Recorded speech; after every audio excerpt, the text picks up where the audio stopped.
Iluwa mo!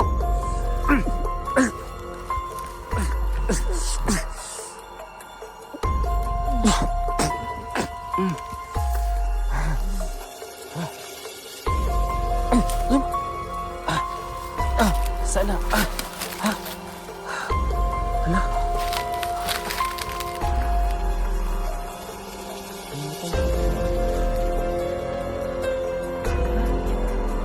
Miss, alis na tayo dito. Dali. Alis na tayo dito. Bilisan mo. Bilisan mo, bilisan mo. Bilisan mo dito. Suko na rin. Dali.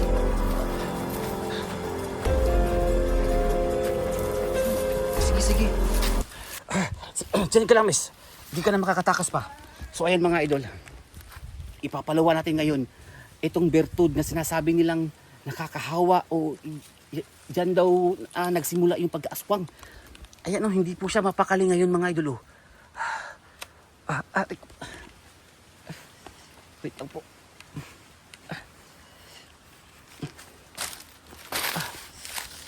Still parang may ano dito. Parang may kapangyarihan niya siyang mag-ano. So ayan mga idol. Ipapalawa po natin ang kanyang bertud. So ang gagawin po natin mga idol, mag-orasyon tayo. Kusatra Patris Benedicte, kusangkrasit mihilok sondrakosit mihidoks, vadiri tru satana, nanggomon sodi mi vana sansa malakolevas, ibsibili na bibas. Hindi pa, ayaw mo pa ako sa tapatis Benedicti ko sang krasat mido sang drako sit mido sa vadiri tru satana. Nan kamuso di mi vanasan sa malakulipas ibsibinin na bibas. Iluwa mo.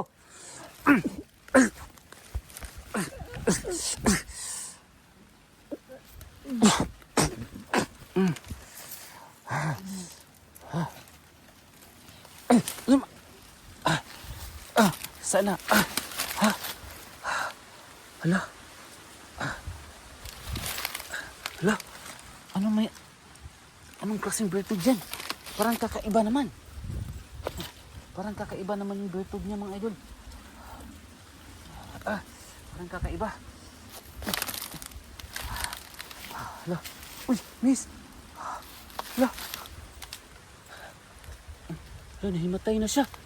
Sandali lang. Hala.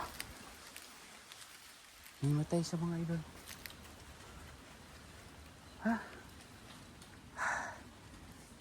Ay. Ito yung bertud na inuwa niya, oh. Anong klaseng ano to? Anong klaseng bertud to? Parang ang lansa.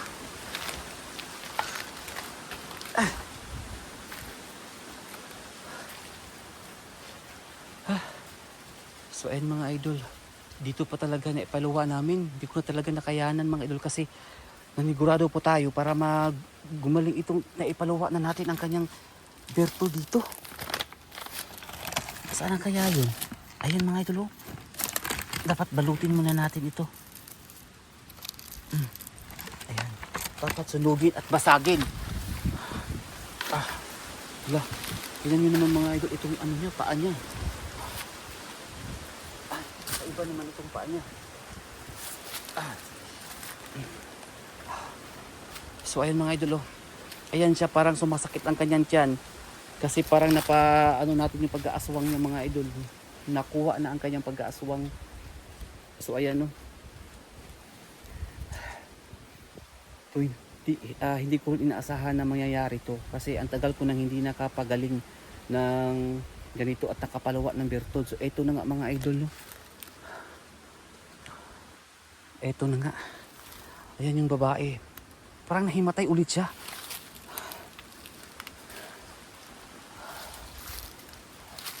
Ayun mga idol, nakaano pa siya ng bra. Dapat ano natin para hindi makita ang kanyang bra. Para naman may privacy siya. Privacy. So ayan, sa lahat ng mga viewers natin nanonood, sa wakas, naipaluwa na natin ang bertud. Pero kakaiba yung bertud niya. Susunugin pa natin at saka itatapon. Sunugin o basagin para hindi na makapahawa pa ulit. So ayan mga idol, sa lahat ng mga viewers na yung nanonood, eto na nga, no. Nahuli na natin to at iuwi na natin to mga idol. So ayan. So ayan. Gumagalaw siya. Pero parang sumasakit pa ang kanyang tiyan. Ay. Oh, sumasakit pa siguro ang kanyang tiyan. Tapos naipaluwa natin ang bertud mga idol. Oh, miss.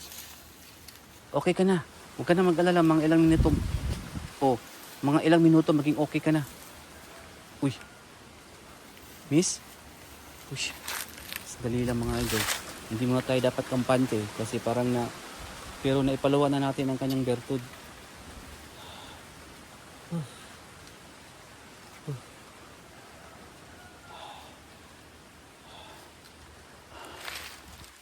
So ayan, bigyan mo natin siya ng time na mag-ano kasi parang umiiyak siya, something.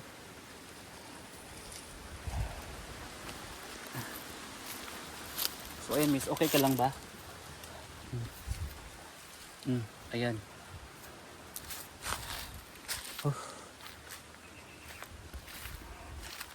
So ayun mga idol, parang ano pa siya, hindi pa niya alam ang kanyang gagawin. So hintayin muna natin na maging kampante ang lahat at saka tapos dadalhin na natin siya doon sa ano namin, sa barangay o para doon sa bahay namin na pwede siyang pagtirhan, pagsamantala, no? So ayan mga idol, anong gagawin natin ngayon?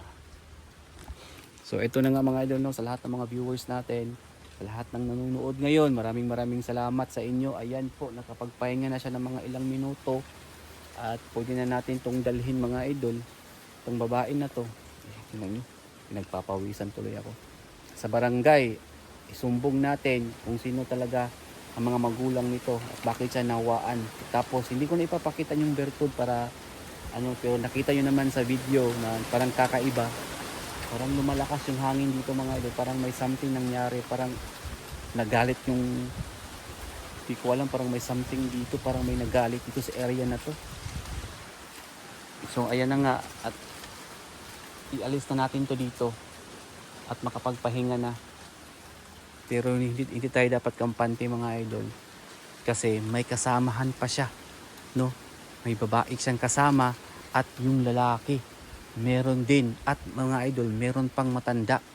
Okay, so ayan, so sa lahat ng mga viewers ngayon nanonood, aalis na kami, hindi na kami magtatagal dito mga idol para maisumbong natin to sa mga sa pulis or sa barangay, mai-report na natin para matulungan na natin to kasi marami pa tayong itatanong sa kanya.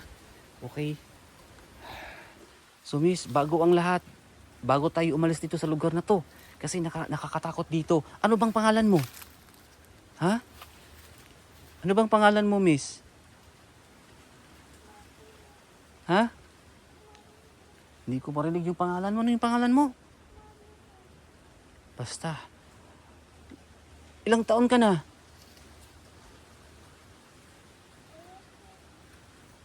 Hindi ko masyadong marinig ang kanyang boses, mga idol. Hindi ko masyadong marinig ang kanyang basta. Siguro, hindi pa siguro, So, ayan. Hindi pa siya masyadong malakas, nanghihina pa siya. So kailangan muna natin mabigyan ng pagkain at tubig. Ihatid muna natin sa safety na lugar. Sus ko, baka mabutan tayo ng dito. Baka may kasamahan to ba? Delikado. So tara miss, alis na tayo dito. Dali. Alis na tayo dito, bilisan mo. Bilisan mo. Bilisan mo dito, sa unahan. Dali.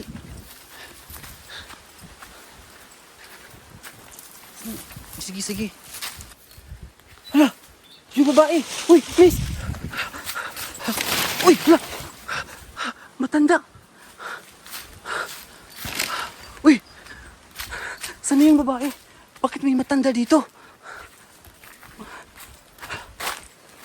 Hala!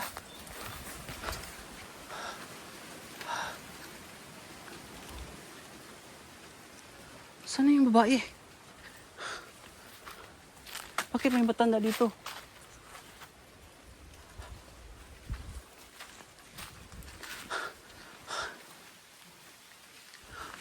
Hala! Uy! Uy! Yung matanda mga idol. Ano ginagawa niya dito? Saan na kaya pumunta yung babae?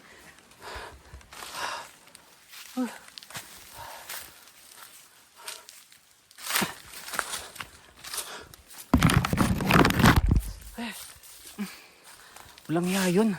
Napaka-bobo na matanda na yun. Walang hiya na matanda na yun. Ang bobo. Diyos ko. Bakit niya kinuha sa akin yung babae?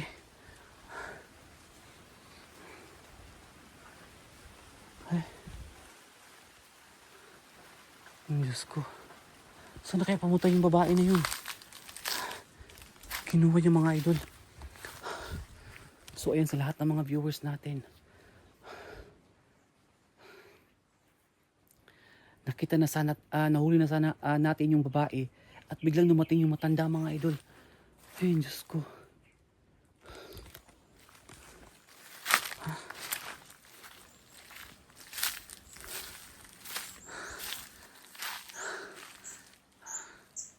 Biglang nawala dito.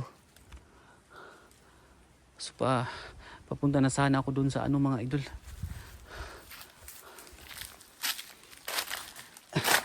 Hanapin mo natin yung babae. Baka nandito lang ba? Nagtatago kasi natakot.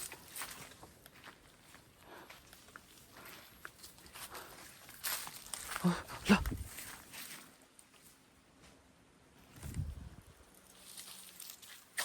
Parang may umiyak dito banda. La, miss, okay ka lang ba? Hala, sa wakas na. Halika na. Halika dito. Ito yung babae mga idol. Bakit ka kasi tumakbo? Dali. So yun mga idol. Halika dito, miss. Baka makita ka ng matanda. Dito, dali.